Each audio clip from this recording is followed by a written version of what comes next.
يا مساء الفل على الحلوين. كل خميس وانتوا طيبين. قبل ما نبتدي الفيديو بتاعنا ما تنسيش تفعلي زر الجرس وتدوسي اشتراك عشان يوصلك كل جديد. بما ان بقى النهارده الخميس، عايزه اعرف مشاريعكم ايه، مين هيعمل محشي ومين هيطبخ ومين هياكل من بره. انا شخصيا يوم الخميس ده بحب اكل حاجات خفيفة علشان اهتم بنفسي. بس والولاد وهم صغيرين كنت عاملة مش عارفة ليه يوم التلات، انا كنت فعلا كل يوم تلات. بس الكلام ده كان من 6 7 سنين. كنت كل يوم تلات اعمل سكراب، اعمل شعري، ده كل ده في البيت. الحاجات بتاعت السكراب كلها والاستشوار والبيبي ليس وكل حاجة موجودة عندي في البيت وانا بشتغل بيها. كان بالنسبة لي يوم النظافة ده هو كان يوم التلات. فالايام بقى جرت والسنين جرت والواحد فقررت ان يوم الخميس ده بالنسبة لي هو هيكون اليوم النظافة الشخصية ليا. بعمل ايه بقى؟ بعمل سكراب، بعمل وشي، بحضر الهدوم بتاعتي. مثلا في هدوم عايزة تتكوي وفي هدوم عايزة تنزل مثلا للخياط.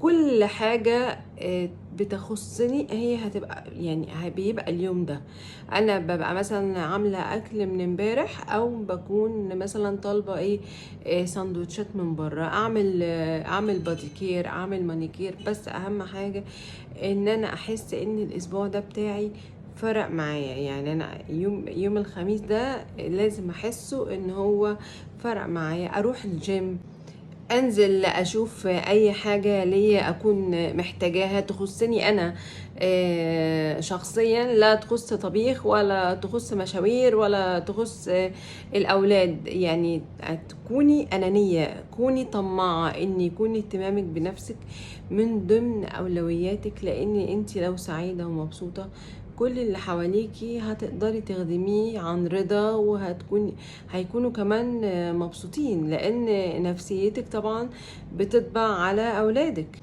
فانت يا ست الكل مفيش حد اهم منك في البيت. انت لو وقعتي البيت بيقع، لو انت وقفتي البيت برضو بيقف. نفسيتك هي واهم محور عندك في البيت عشان تقدري تساعدي وتخدمي اللي حواليكي. احنا ستات بيوت، مسؤولياتنا تقيلة. نطبخ، بنغسل، بنجيب طلبات، بنروح مشاوير. تقريبا ما فيش حاجة ما بنعملهاش. ممكن نوصل، نودي، نجيب، نفسح. انت اصلا ممكن تبقي عايزة تنزلي هتخرجي ولادك وانت اصلا مالكيش مزاج انك تخرجي. ليه؟ لان النهاردة مثلا الجمعة وده اليوم الاسبوعي بتاعهم ان هم يخرجوا فيه وانت مالكيش مزاج، بس بتضطري ان انت بتنزلي بتوديهم في المكان اللي هم عايزينه، على الرغم ان انت مزاجك ما بيبقاش حلو. طب ما بالك بقى لو انت مزاجك حلو واهتمامك بنفسك زاد، هتقدري تعملي كل حاجة بنفس وبنفسية حلوة. الشق الثالث بقى في المظاهر الاهتمام بنفسك، هي ان تعملي تحاليل دورية، سواء لفيتامين د، بي 12، الانيميا، الاملاح. كل التحاليل ديت هتساعدك ان انت تهتمي بنفسك. مثلا تعبانة لازم تروحي تشوفي انت عندك ايه، ما تسكتيش، لان انت صحتك بالدنيا كلها. احنا اتكلمنا عن النظافة الشخصية، ان احنا لازم يوم الخميس ده يكون يوم اساسي بالنسبة لنا للنظافة الشخصية.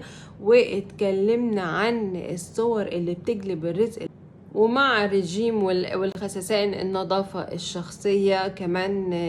لازم نكون يا جماعة، يعني ما نسيبش بقى الحياة ان احنا نهتم بنفسنا وبس، لا كمان نفسيتنا مع اهتمامك بنفسك ده مهم.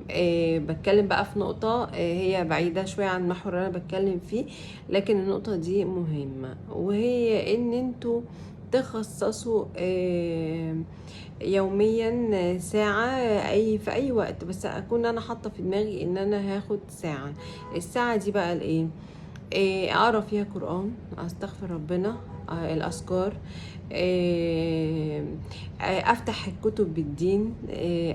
عندي انا كتب دين من جريد 2 من جريد 3، بفتح هنا شويه وافتح هنا شويه، مع ان احنا اصلا مش في السنه ديت، يعني احنا كبار. ليه بقى؟ احنا اتخرجنا من مدارس من سنين السنين، فاكيد طبعا في معلومات دينيه هتكون واقعه مننا كتير. فطبعا الكتب ديت بتساعدك ان انت تسترجعي، يعني كتاب الدين عندك كل ما ابنك يعدي مرحلة عمرية اقري المرحلة اللي قبلها.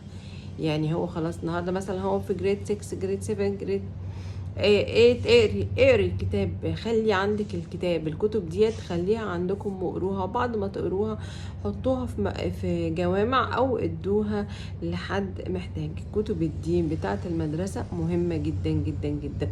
طب انا ايه اللي خلاني اتكلم في الموضوع ده واحنا النهارده بنتكلم عن محور الاهتمام بالنفس؟ هو ان البني ادم نفسيته لما يكون راضي عنها هيقدر يعمل ويحقق اللي هو عايزه. بمعنى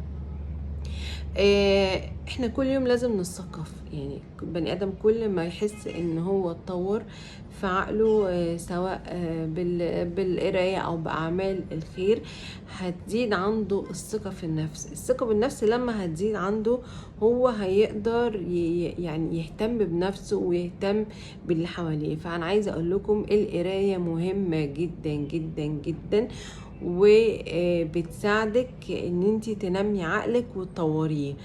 فالنفسية يا جماعة يعني بتبقى شاملة حاجات كتير. لازم تكون نفسيتك حلوة، وطول ما انت مع ربنا بالساعة اللي بقول لكم عليها اللي هي ساعة الاستغفار او الصلاة، او ان انت تقرأ كتب الدين او تقري القرآن، الساعة دي مهمة جدا جدا جدا. اعتبريها مناعة لنفسك، هتساعدك في حاجات كتير جدا. وخليكي حافظة الفيديو ده لان الفيديو ده مهم جدا جدا جدا، لان انا بتكلم فيه في حاجات جوهرية. بمعنى ايه؟ حاجات احنا بنعملها في البيت وجربناها، فانا بنقل لكم التجربة بتاعتي. ففي نهاية الفيديو بتاعنا ما تنسوش بقى تعملوا اللي انا قلت لكم عليه، وعايزاكم تكتبوا لي في الكومنتس، وما تنسوش تفعلوا زر الجرس وتدوسوا اشتراك يا بنات يا حلوين.